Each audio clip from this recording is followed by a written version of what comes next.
Troisième idée reçue, elle est pour vous, Patrick Bordas. Le TNS supporte des charges sociales plus lourdes que le dirigeant assimilé salarié. C'est en effet une idée extrêmement répandue chez les TNS, qui est, de mon point de vue, une illusion d'optique. C'est que le TNS voit ce qu'il a envie de voir, en quelque sorte, il voit ce qu'il paye lui-même, et se dit, ça fait quand même des sommes considérables. Donc je propose qu'on regarde les choses un peu différemment. On prend une entreprise, quelle qu'elle soit, du TNS, chiffre d'affaires, moins frais généraux, enfin toutes les dépenses, et on regarde ce qui reste d'excédent d'exploitation pour rémunérer le dirigeant. Et là, on va comparer avec 100 €, qu'est-ce qu'on peut faire si on est dans un statut salarié, et qu'est-ce qu'on peut faire si on est TNS. Sur 100 €, un TNS va payer à peu près 30 € de charge, il va lui rester 70 € net.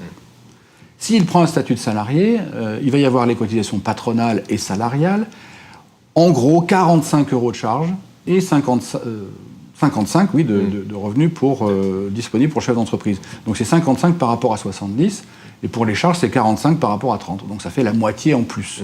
Donc penser que le régime TNS est plus coûteux est totalement une illusion d'optique qui est liée à cette différence de perception. C'est quand on est salarié, on voit son bulletin de salaire, et sur son bulletin, on voit le brut et le net, et entre les deux, il n'y a que la part salariale.